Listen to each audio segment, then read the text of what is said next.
5 Turkish soldiers and 3 civilians have been killed by Syrian army shellfire in Syria's opposition-held province of Idlib, Turkey says. Turkish Defense Minister Hulusi Akar said retaliatory fire neutralized 76 Syrian troops. But Syrian state media said there were no casualties. Hundreds of thousands of people have fled a Syrian army offensive in Idlib, the opposition's last stronghold. Many have moved towards the border with Turkey, which supports the opposition. Turkey and Russia, an ally of Syrian President Bashar al-Assad, agreed a de-escalation deal for Idlib in 2017, but it has been repeatedly violated. Turkey's defense ministry said the soldiers killed by the Syrian shellfire had been sent to Idlib to prevent clashes between opposition and Russian-backed government forces, and that local authorities were aware of their position. Mr. Akar said Turkish forces had hit 54 targets in response to the attack and neutralized 76 Syrian soldiers, a term the Turkish military typically uses to describe combatants who have been killed, captured or wounded. We are determined to maintain the operations that we carry out to ensure the security of our country, our nation and of our brothers and sisters in Idlib, Turkish President Recep Tayyip Erdogan told reporters. Those who try to test Turkey's determination through such despicable attacks are severely mistaken. Mr. Erdogan warned Russia to stay out of Ankara's dealings with Damascus over the shelling, telling Moscow not to stand in our way. On Friday, he threatened to use military force if the situation in Idlib was not returned to normal quickly.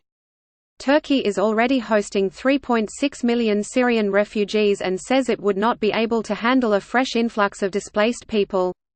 There was no immediate response from the Syrian government, but the Sana state news agency reported that no injuries or damage were reported as a result of the Turkish retaliatory strikes.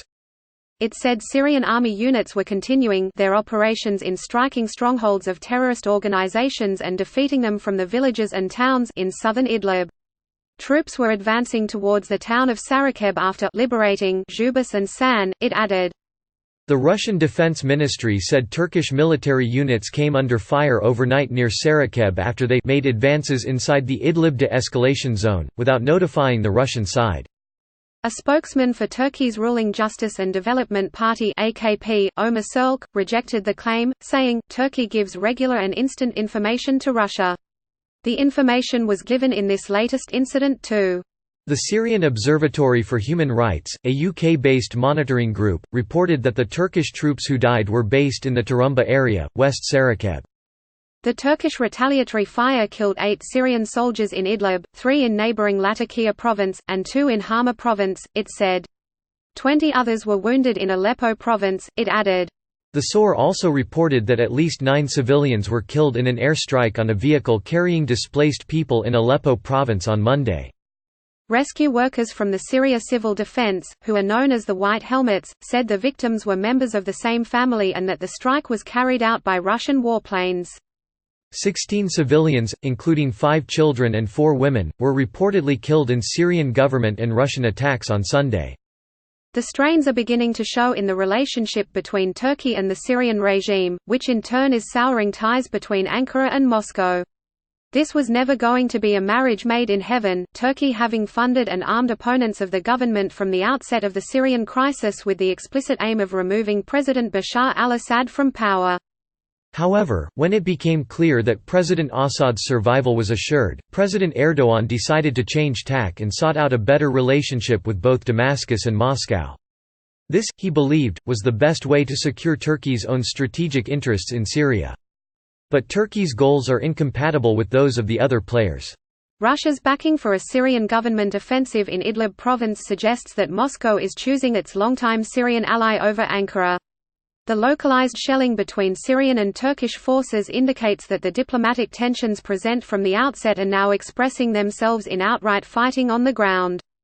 For endangered civilians, many of whom have been displaced by the government offensive, it makes the endgame in Idlib that much more dangerous. Idlib is home to some 3 million people, around 3/4 of them women and children. This current military escalation in the region began in April 2019, but the situation has deteriorated in the past 2 months. The UN said last week that about 500,000 people had fled their homes since 1 December. Another 400,000 people were displaced between April and August. The UN has also documented the deaths of 290 civilians in the past 2 months, but it expects the actual number to be much higher. The latest displacement is severely exacerbating shelter and accommodation shortages in the region. Thousands of families are reportedly living in public buildings, schools and mosques. Hundreds of other families are reportedly sheltering in unfinished houses, shops and other substandard buildings, as well as in open spaces including public parks, with no access to basic services. Conditions on the ground have been made worse by extreme winter weather, including flooding and freezing temperatures, and rising fuel prices.